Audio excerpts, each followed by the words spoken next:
Hello, everyone, and welcome to another episode of Binford Chronicles. How are you guys doing today? I always like to start out by reminding everybody Trump's only been in office for approximately 122 days, and America still has so much to have done. The corruption is still out there. I don't know about you, but I'm concerned about the statute of limitations running out on some of these people that need to be arrested and made accountable for their actions of tyranny against our country. But I also want to remind you that in 2026, the election season is quickly approaching, and some counties might have sheriff elections. We're going to have governor elections. We're going to have a lot of elections going on this primary and this 2026. So let's get ready. Let's start vetting. Let's start reaching out and look at the grassroots candidates, because those are the people that have seen the corruption and they're ready to come and work for you, the people. So give them that opportunity, vet them. Remember, they're not going to have the money that all of these bureaucrats have, the PAC money, all of the support, the chits. Once you're in politics for decades, you start collecting chits when election season comes around. So I just want to leave that with you before we move on. Now, today, Binford Chronicles is going to dive into the Constitutional Sheriff Peace Officer Association. This was established by Sheriff Richard Mack, and I'm sure some of you know who he is and some of you don't, but this is a really great show to watch today to learn. So stick around for this exclusive interview with Sheriff Mack after this commercial break. Are you ready to stand up for your community and support your local sheriff? Join the Constitutional Sheriffs and Peace Officers Association and become a vital member of the Sheriff's Citizens Posse. At CSPOA.org, we empower citizens like you through weekly webinars, arming you with the knowledge to back your constitutional county sheriff. Together, we can uphold our Constitution and ensure liberty and justice for all. Your community needs you now more than ever. Visit CSPOA.org and join the Sheriff's Citizens Posse today. Make a difference. Stand for freedom. That's CSPOA.org. Your country, your fight, your future. That's right, everybody. It's your country, your fight, your future. Welcome back to Binford Chronicles. Our special guest today is Sheriff Richard Mack. He established the Constitutional Sheriff Peace Officers Association. Welcome, Sheriff Mack. Hi, Joanne. Thanks for having me again. It's really great to be with you this beautiful Memorial Day weekend, and a shout out to my dad and my brother and all my other relatives, uncles, and cousins who served in the military. I did not. I served in law enforcement right after I got out of college, and did that for 20 years. And now I'm on podcasts all over the country with you and other great people. Yeah, spreading the word. My husband did 25 years in the military. He's a senior chief, and he was a rescue swimmer as well as a engine mechanic. So he flew in helos, and he learned how to drop the emergency materials from the helicopters. It was pretty exciting. Well, God bless him. Give him my shout out. I really admire him. Yeah, well, thank you. Thank you. So, Sheriff Mack, a lot of people know who you are, but there's still a lot of new people out there that don't know who you are. So I was wondering if you could please give our viewers a little background on yourself and what drove you to establish the CSPOA. Okay, well, thank you. There's a lot to cover, but I'm going to make it really quick. I've done everything in law enforcement imaginable, except I've never beat anybody up and I never shot anybody. I've never committed an act of violence the whole 20 years that I was in law enforcement towards another human being. I became very dedicated to the oath of office that we all swear in law enforcement, and all three branches, we all in government swear an oath of allegiance to the Constitution. I took that very seriously. I studied the Constitution extensively, and I still do. And then I moved home. I started my police career up in Provo, Utah. I was a school resource officer, detective, undercover narcotics agent, and a patrol officer, patrol sergeant. Like I said, you name it, I did it. And then after almost 12 years there, I moved home and ran for sheriff in Safford, Arizona, Graham County. And that was a thrill. That was just an absolute dream come true to be sheriff in my hometown. And then in 1994, Congress and Bill Clinton promulgated legislation called the Brady Bill.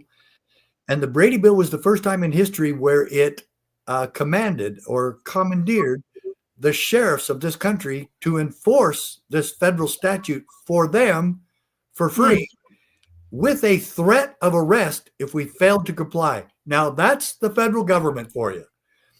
If you don't do something unconstitutional for us, we'll arrest you.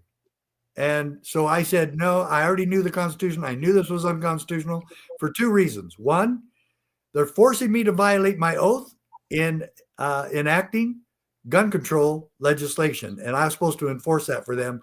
No way. Secondly, the federal government cannot tell me or any other sheriff or any other public official in the states, the governors and anybody else, even the dog catcher, does not report to the federal government. And the sheriff is the only elected, appointed by, for, and of the people. He is the only elected by the people law enforcement officer anywhere in the country. And the sheriff reports to them. They are his only supervisor. So that's why I formed the CSPOA, so that we could make sure sheriffs remember that, and that the people of America know that and exercise it frequently, and not just when we vote, but have a relationship with your sheriff on a frequent basis.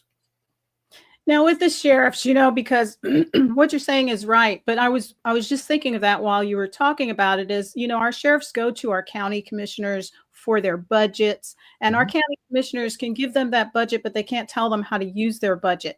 And I'm wondering, like, when the sheriffs are in office for so long, do they forget that they have that power because they're used to having to go and ask for their budgets? I don't know what it is, but it seems like the longer the sheriffs are in office, they start to lose some of that constitutional oath. They start to lean more politically, kind of like we have a Florida sheriff that I wanted to bring on later. I won't do it just yet, but he's moving away from what our Second Amendment rights really are. And though I see it a lot in when their tenure has been long, where they're in 5 and 6 term sheriffs. What do you think about that? Well, the people control the elections. But then there's the other side of the coin, that do we really, or do the computers? So I really hope that election fraud is not as widespread as it appears to be. I know that the federal elections have been controlled by these computers that are, of course, manufactured in China. I don't trust any of that. And crimes that are committed in cyberspace are extremely difficult to investigate. But at the same time, if we could just move back to a simple paper ballot that maybe has a serial number on it that you take off and when you finish voting, I think we could solve that problem very easily and economically. But yes, I don't really care how long sheriffs stay in. But if the people really have control of the election, they're the ones to decide how long that sheriff stays in office. And so that's how it's supposed to be. I do support term limits. And one of our best sheriffs in the history of our country was Sheriff Brad Rogers from Elkhart County, Indiana. And he was very constitutional, kept his oath of office, but he only gets 2 terms for 8 years. Then he ran for county commissioner, and he's done that for a couple of terms now. If he wanted to go back to sheriff, he would now be allowed to, because he sat out for a while, but that's kind of weird. So it's a term limit, but it has some exceptions to it. But at the same time, I want the people to choose more than term limits. I want the people to be involved and make sure that they are the boss of the sheriff they decide who is going to be their sheriff. I like that a lot. Yeah, I do. I've looked at term limits and not term limits, and I've read the Federalist Papers and trying to understand where they were at, because they even discussed, you know, the vote for the people being the power of the people. But at the same time, you have to have an educated body of people. So if your people lose the education in their country, the power is going to eventually end up in the government's hands. Yeah, and I tend to think that if 8 years was good enough for the best founding father and best statesman in our world's history, if it was good enough for George Washington, it should be good enough for the rest of us. And I don't believe that they wanted a bunch of career politicians running our country. And it's just, they get complacent, they stay in too long, and it's obvious when they've stayed in too long. Mm-hmm. That's true. That's true. So, Sheriff Mack, do sheriffs have an obligation to follow state law when it contradicts the U.S. Constitution? For example, like the red flag law. That's the $10,000 question, Joanne, and that's a dang good question. That's a good question. Because we have the red flag laws, and they violate several amendments. Red flag laws are entirely unconstitutional, unlawful, and no sheriff should be enforcing them or supporting them. None. I don't care who you are. Gun control in the United States of America is against the law, and this is just another backdoor approach for gun control, confiscating property from somebody who has not been able to, as required by the Sixth Amendment, know the charges against him and confront witnesses that have made these charges. Those are all required by Amendment 6. Mm-hmm. The Second Amendment requires that we as government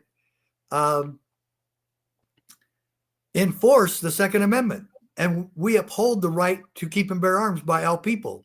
Now, after they're convicted, maybe keeping guns away from them might be in order. But even probation officers are not able to keep guns away from a lot of the felons, the violent felons that have committed these types of crimes. So the first and foremost is sheriffs and law enforcement and all public servants. First, do no harm. And that means we uphold and protect and preserve the law, the rule of law, and the supreme law of the land. There are no state laws that are superior to our Bill of Rights.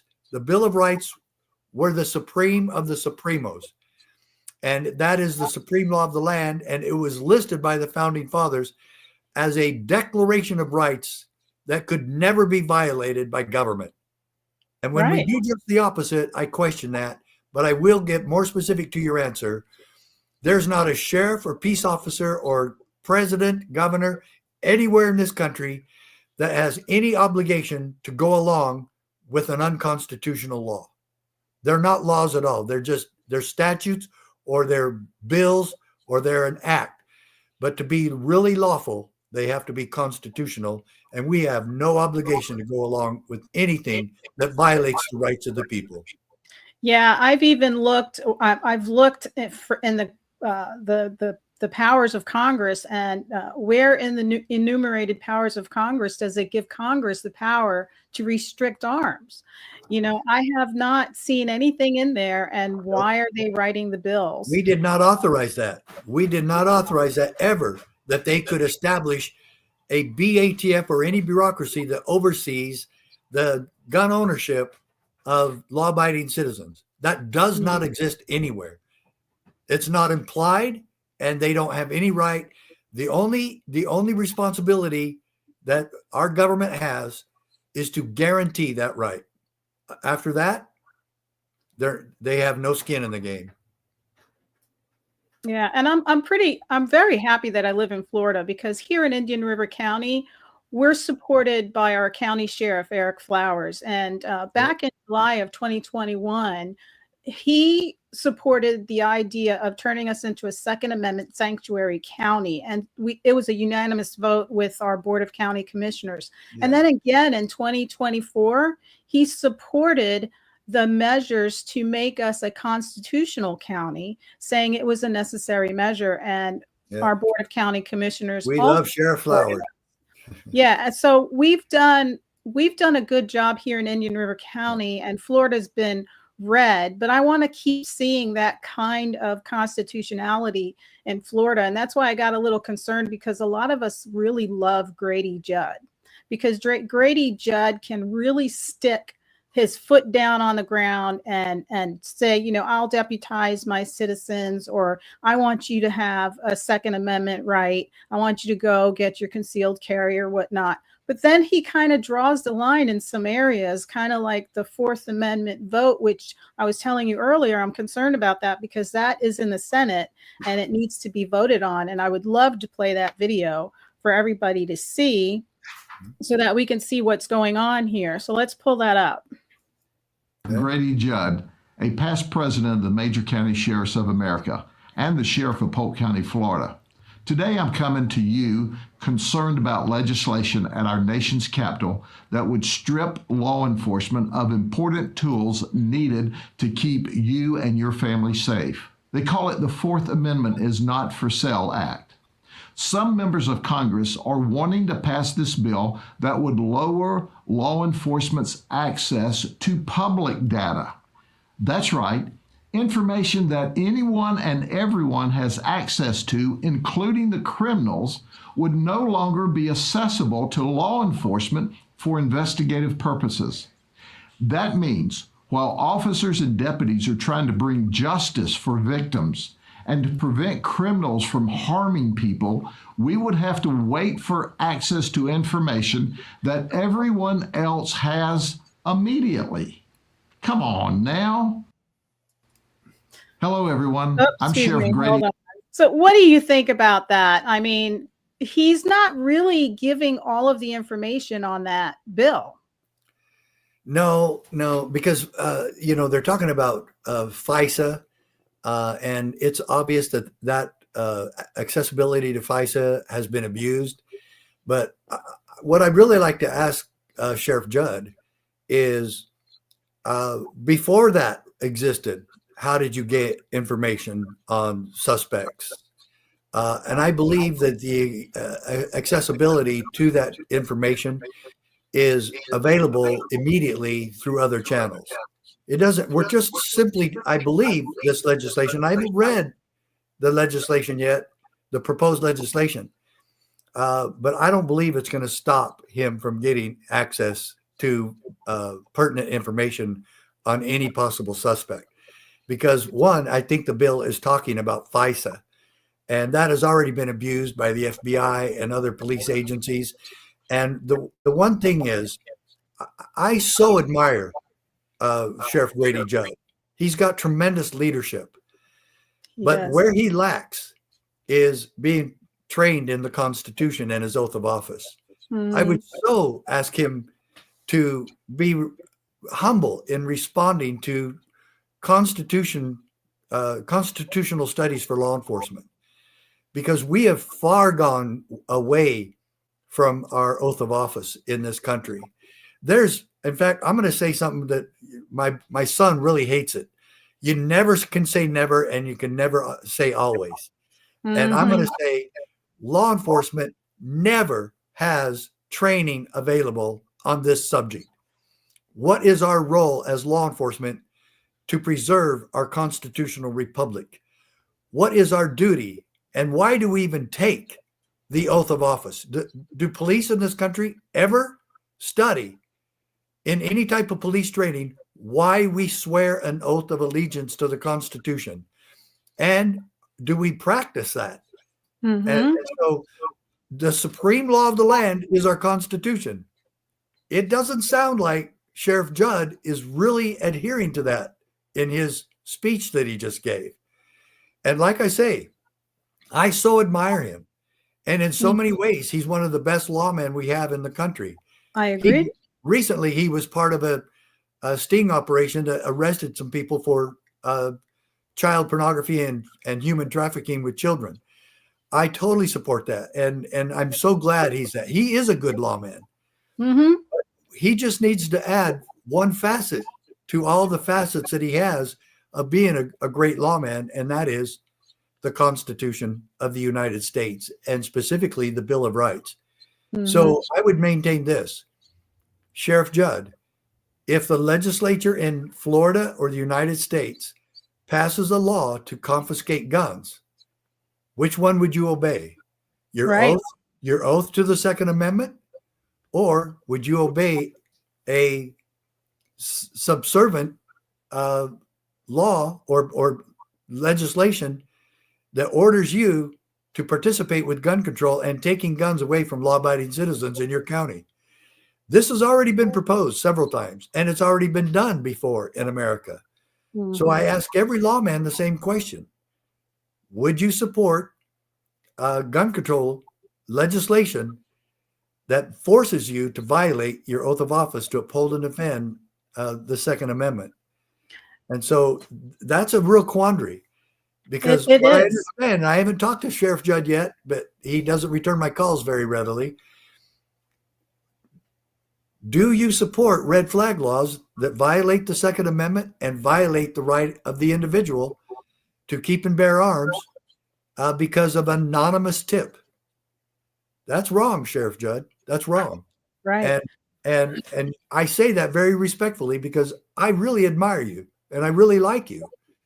But we just need to add one little facet to the whole lineup of leadership skills that you have. We do. We have some very good sheriffs, but when you see things like this, it kind of makes you, it's puzzling, it's concerning, it breaks your heart, Yeah, it does. because you really respect this person, and then they're going against something that is so meaningful. I wanted to just put this video up real quick to solidify what we just saw in Brady Judge, and it's the response of the representatives. So let's pull this up.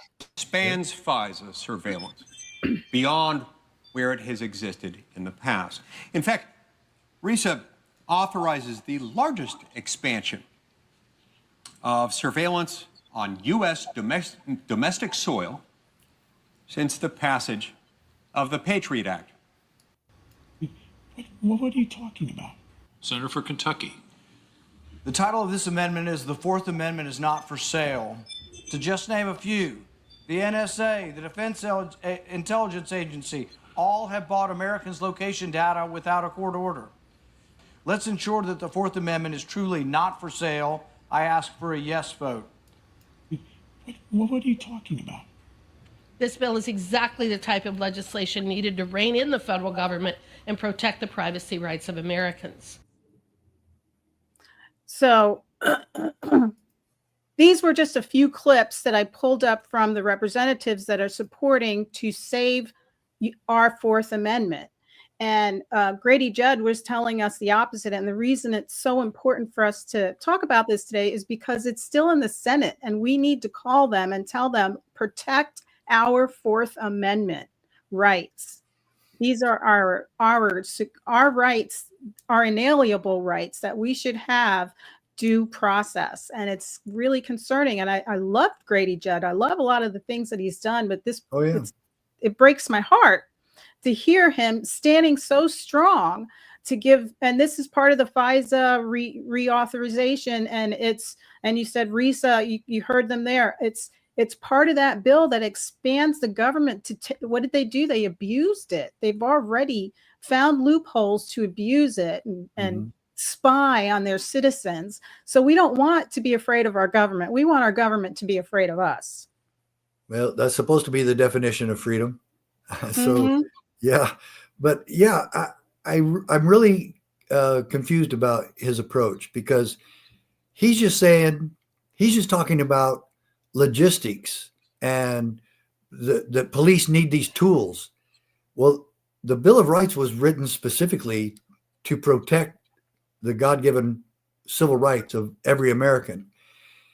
If what you're purporting does that even a little bit, we need to be siding with the principles of liberty and the Constitution, and then find ways to not cut corners, but to make sure that we're standing firm in setting an example that we as sheriffs are exemplary in defense of civil rights. Yeah, they have a really tough job because they see a lot of things that we don't see, and they're always in the firing. I mean, they're like there's the civilian military, they're under fire all the time. The minute they walk out their door, the minute they're at the police station, something horrible can happen to them. But at the same time, like you're saying, they need to remember that their job as constitutional sheriffs, because we elect them to protect us. They're the last line of defense that we have against a tyrannical or despotic government that comes into our counties. Kind of like when the feds sent them out to go pull up all these J6ers. We had an elderly woman arrested for J6, and all she did was go in and pray and come out. She didn't know she was doing something wrong. And I would like to have seen that stopped by our sheriff. But our sheriff, I talked to my sheriff, and he said they came in and they didn't tell him they were here. And by the time they found out, they were already arrested, which is also tyrannical. Well, the FBI broke the law on every single one of those arrests because none of them were allowed extradition, which is required by the Constitution. Mm-hmm. So yes, that's exactly what some of those sheriffs are talking about. Mm-hmm. And so the FBI is very arrogant. They've been a hit squad for presidents for a long time. And Gary Aldridge, a former FBI agent, actually wrote a book about that on the Clinton administration. So the corruption is the biggest problem here. And so I take issue a little bit with Sheriff Judd on that. We really, the worst threat to our Constitution are our own corrupt politicians. And I would love to see Sheriff Judd and other sheriffs across the country start investigating the corruption that exists within our states and counties and our own federal government. Should a sheriff be able to investigate federal officials? Absolutely. Yes, especially when federal agents refuse to do so. Mm-hmm. Yeah. I wanted to ask you, what is the supremacy clause? Well, that's out of Article 6. There are 7 articles in the Constitution that, well, like the first article deals with the legislative branch. Second article deals with the executive branch. Third article deals with judicial branch. And then there's some others that go into some logistics and rules. Number 6 actually addresses 2 very important issues. One is that we are required, all public officials in the states or in the United States are all required by the supreme law of the land to swear an oath of allegiance to the Constitution. So why do we do that? Well, the founding fathers required it. Why? So that liberty would be perpetuated by all 3 branches and all future generations. Because it's to do that. All of us are to focus on protecting individual rights. Liberty comes first in America, not surveillance, not wiretapping, and not NSA or whatever. Right, because with our liberty, we get to decide what we do with our lives, not you or the government, Correct. And so if we would get everybody to focus on individual liberty and we protect that right, well, that's really what it's doing. So Article 6 requires, 1, that we take an oath of allegiance to the Constitution, and 2, it states clearly, and maybe I should just read it, but it's in my Supreme Court case. Scalia actually addresses the Supremacy Clause. So let's hear what Scalia said about the Supremacy Clause. First, he said, and this was a great line, the states are not puppets of a ventriloquist Congress. Wow. And that's part of the supremacy. But here it is. The states are not. Okay, the Supremacy Clause, which is on page 10 of this most important and valuable little pamphlet, fits in your shirt pocket. Everyone listening to this program right now should go to CSPOA.org and order dozens of these so that you can pass this out. Make sure you get one to Sheriff Judd, but pass them out to everyone you can. County commissioners, city council, state reps, and the governor, and especially your sheriff. This is the only time in history where sheriffs sued the federal government and won a case at the U.S. Supreme Court. It was done by sheriffs to preserve the office of sheriff. And again, that's why we have the CSPOA, which all of you can be a part of. Okay, let's hear what the United States Supreme Court says about this. Maybe this would surprise Sheriff Judd. The dissent perceives a simple answer in the portion of Article 6. Now he's talking about the Supremacy Clause, which requires that all executive and judicial officers, both of the United States and of the several states, shall be bound by oath or affirmation to support this Constitution.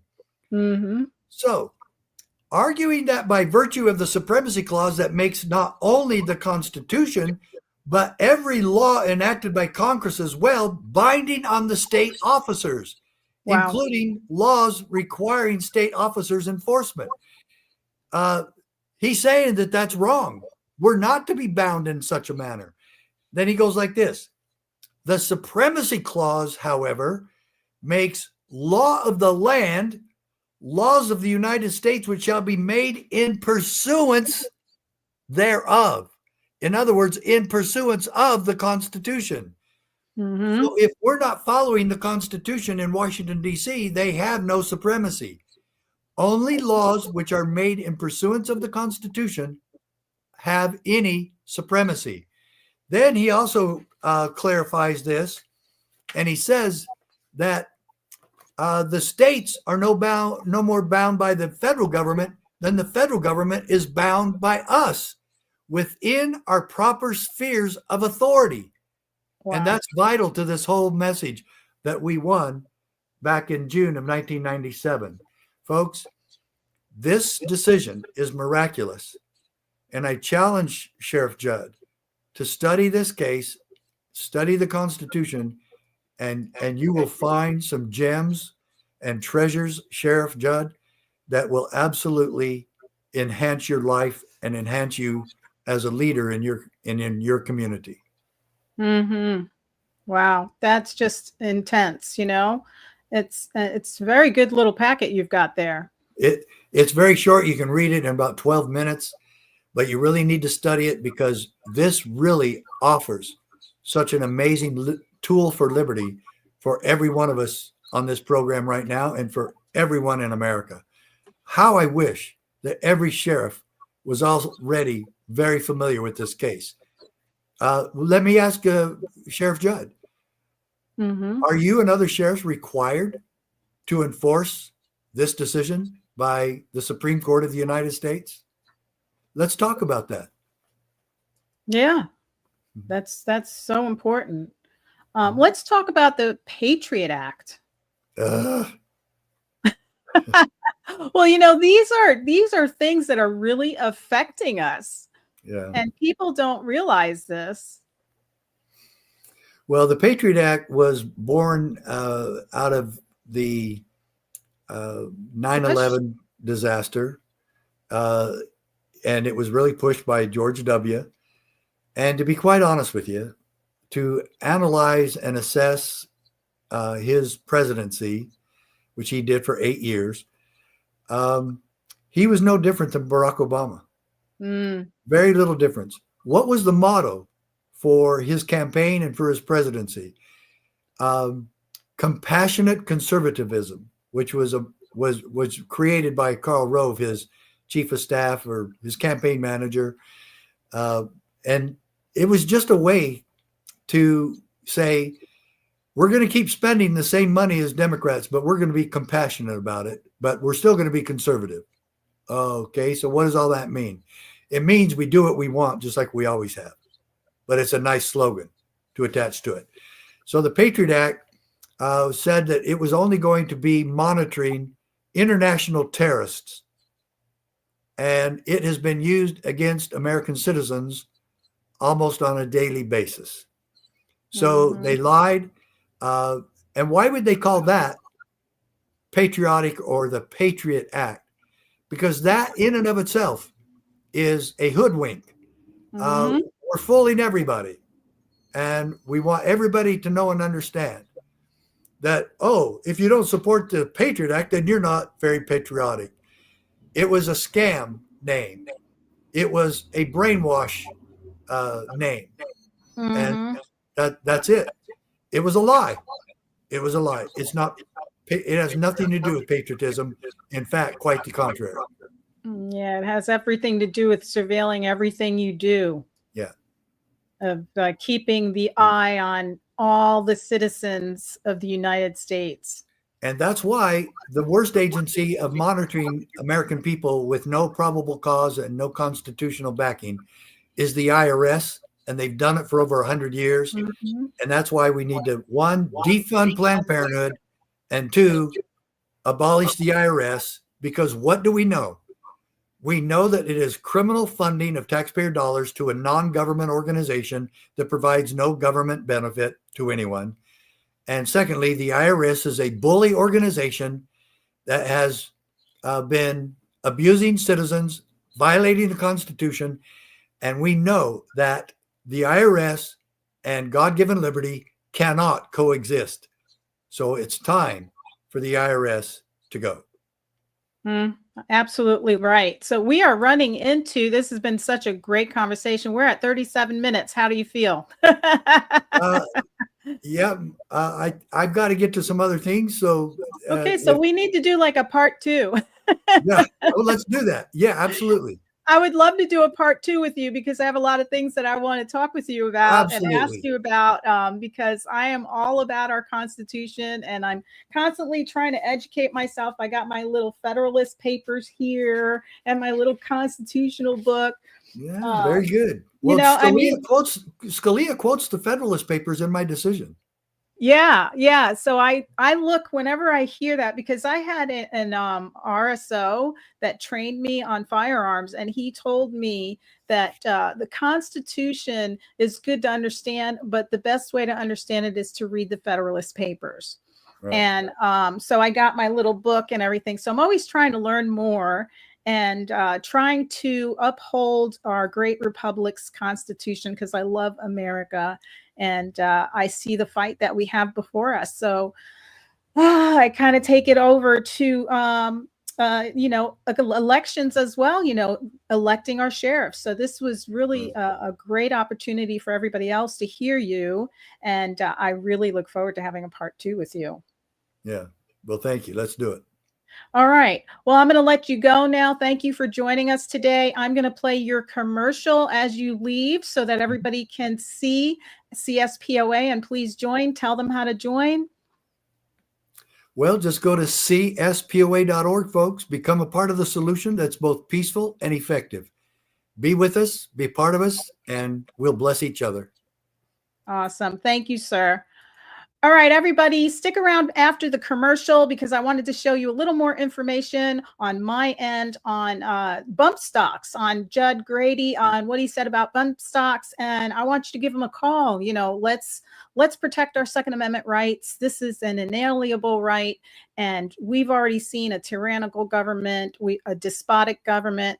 We need to stand our ground as people and let our sheriffs know that we love them and we love the work they do, but they can't forget their main purpose is to secure and protect our liberties. So I'm going to move on to that CSPOA commercial, and then I'll be back with some information.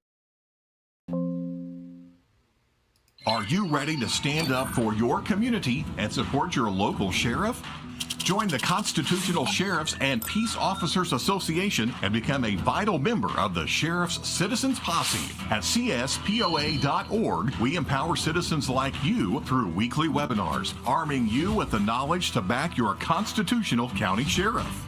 Together, we can uphold our Constitution and ensure liberty and justice for all. Your community needs you now more than ever. Visit CSPOA.org and join the Sheriff's Citizens Posse today. Make a difference. Stand for freedom. That's CSPOA.org. Your country, your fight, your future. Hi, everybody. Thank you for joining me on Binford Chronicles. You know, that was a really great exclusive interview with Richard Mack. He established the CSPOA.org. That is the Constitutional Sheriff Peace Officers Association, to help our sheriffs understand the range of their ability to protect our liberties, to move away from advantage of power, and to realize that the powers that they do have, they answer to us, the people. Why? Because that's what their election is for, to protect our liberties. Without our liberties, we can't make any decisions for ourselves. We can't decide how to take care of our health. We can't decide how to protect ourselves. We can't decide a lot of things if our liberties are in jeopardy. And what I wanted to bring up is, I'm a gun owner. You may be a gun owner. You may not be a gun owner, but you may be a supporter of people owning their own firearms and protecting themselves, or being well trained so that they can protect their property. So this is an interview that he did, and I just want you to take a second to listen to it.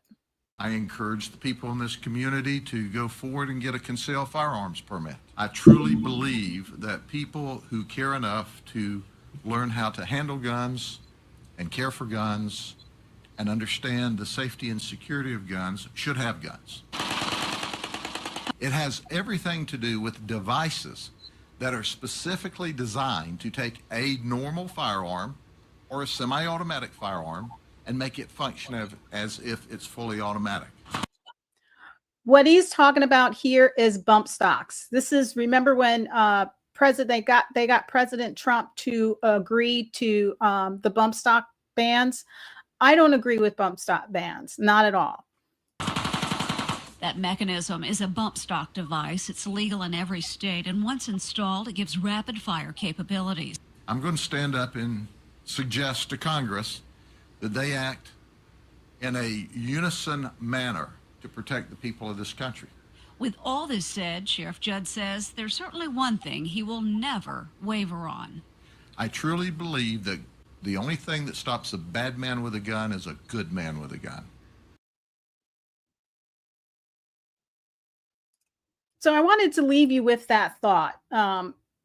It's kind of contradictory. You know, if the bad guy with the gun is always going to have a gun, the bad guy is always going to have some form of firearm that's going to be over and above, or just enough to do the job that he's looking to do.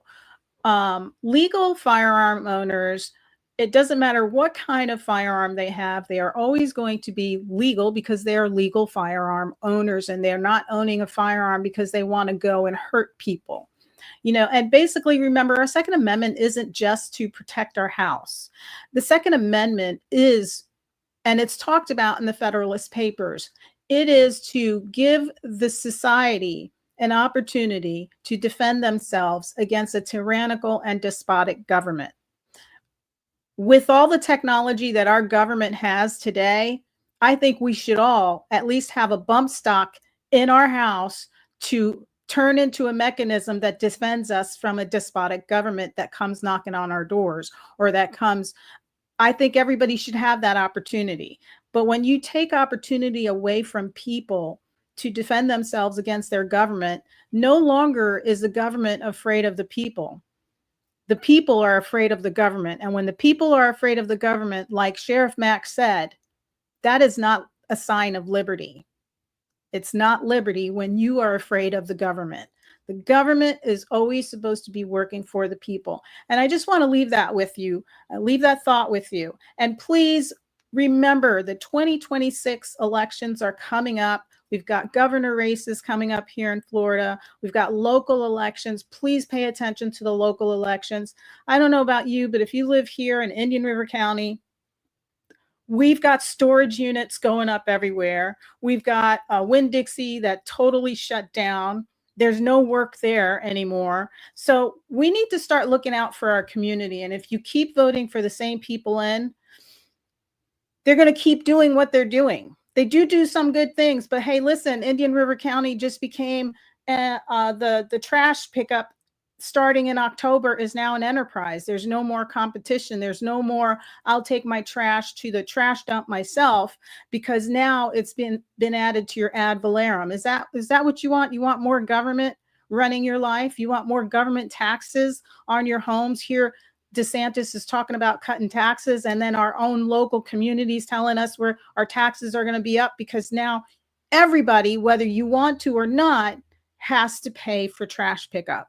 It may sound like a small, infinite thing to you, but that's what happens is they start taking a little at a time, a little at a time, a little at a time. Before you know it, you're paying out to your government, and it's no longer your decision. I like to have my decisions. I like to be independent. I left my parents' house because I was an individual and I was waiting to start my life over and have control of my life. That's liberty. So anyway, thank you again for joining us at Binford Chronicles. Remember to hit the like and subscribe button. This way you will get information. You will get a notification when I go live. I don't have a set stage because I'm always trying to book people. And with elections coming up, my schedule is going to be pretty busy, and I'll be booking candidates for you to vet, to listen to. I'll ask them the questions. You can get on and ask questions as well. But I think it's really important, and I want to keep seeing grassroots candidates join the races. So we want to give you access to the candidates and hope to encourage our community to get and vote in the primary elections. Remember, again, hit the subscribe tab to get notified when Binford Chronicles goes live. And also for local news, visit IndianRiverConnections.com. Also, don't miss our local podcast, which comes on tonight, The Board Report.